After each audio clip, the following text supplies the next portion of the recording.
today's story is about this one boy whose name was Eklavya. Lockdown, you all used to go to school. In your school, there would be some children who would speak Gujarati. There would be some children who would speak Marathi. Somebody would speak Hindi. Everybody was from different places. But does your school say that no, we will take children only who speak Gujarati? No, it was not like that, right? Anybody who speaks whichever language is allowed to come. But long back, it was such that certain teachers would teach only certain students. So now, if Arjun, who is a prince, is learning from a teacher, that teacher will not teach anyone who is very poor. Now, this boy, whose name is Eklavya, was the son of a hunter. He was the son of a hunter, and obviously he was very poor. But Eklavya was really very interested in learning how to shoot. He was interested in archery. So he wanted to learn from the best teacher, whose name was Dronacharya. What was the teacher's name? Dronacharya. And Dronacharya was the teacher of Arjun and his brothers, and of Duryodhan and his brothers. So when Eklavya went to Dronacharya, he requested him that, can you please teach me how to shoot, how to use the bow and arrow, how to become the best, how to become very skillful. Dronacharya first asked him, but who are you? I have never seen you here, and why have you come here to me?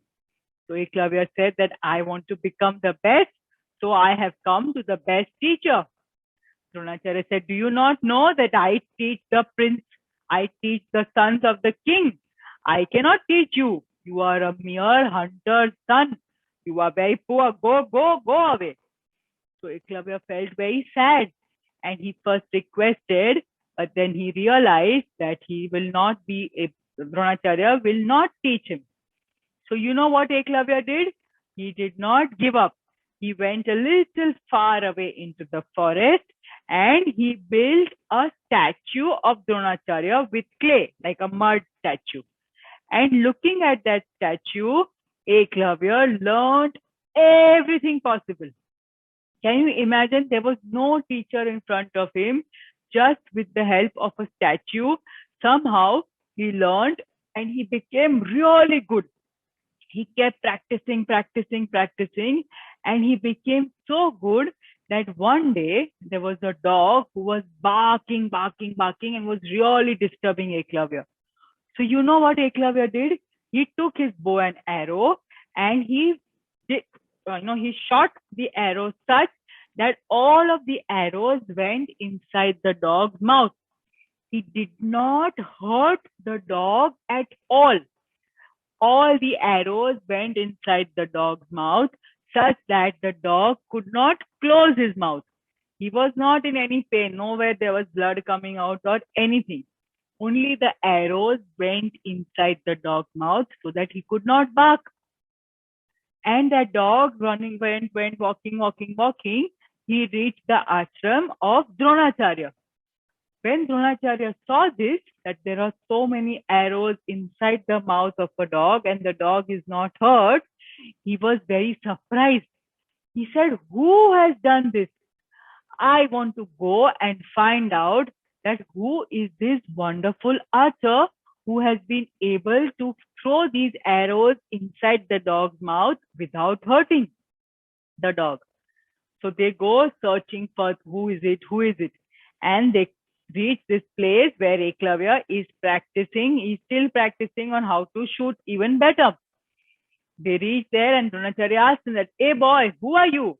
And who is your teacher? So Eklavya bows down and he says that you are my teacher. Dronacharya says, I am your teacher, but I have never met you. What rubbish are you talking? So then Eklavya tells him that many years back, I had come to you and you refused to take me as a student. But I learned by keeping, see, look here, I have made a clay murti of you, and this is how I have learned. Dronacharya is very shocked. He feels that, Bapre, this boy is really good. He will be even better than Arjun. Arjun was considered to be the most skillful warrior at that time. So then Dronacharya says that you have learned from me, as you say, but you have not paid the fees. You know, you all, when you go to school, you pay, mama pays the fees in the school. For class also, mama pays fees. So that time there was no fees in terms of money. They would give some gift, or they would, the king would give the teacher some clothes or some jewelry. So Dronacharya tells Eklavya that you have to give me Guru Dakshina. Eklavya says, yes, sure. You are my teacher. If you are asking me, I will give you whatever you want. And you know what Dronacharya asked for? Dronacharya tells Eklavya that you give me your right thumb. You break off your right thumb and you give it to me. Now, this was not something very good that Dronacharya asked for, but he asked for this because he wanted that his student Arjun be the best. Now, did Eklavya refuse? No. Eklavya was a very good student and he said, my teacher has asked for it. So he immediately cuts off his thumb and he gives it away. He does not even think twice. As soon as his teacher has said, he takes off his thumb and he gives it away.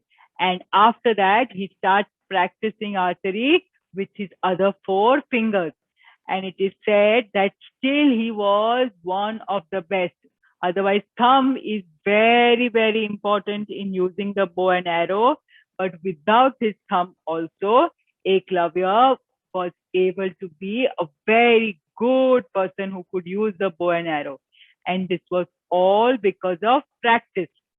So we learn from this story of Eklavya that if we decide, we can do anything. Without a teacher also he learned, and he was the one of the best in the entire kingdom at that point of time. So this is the story of Eklavya and his teacher Dronacharya.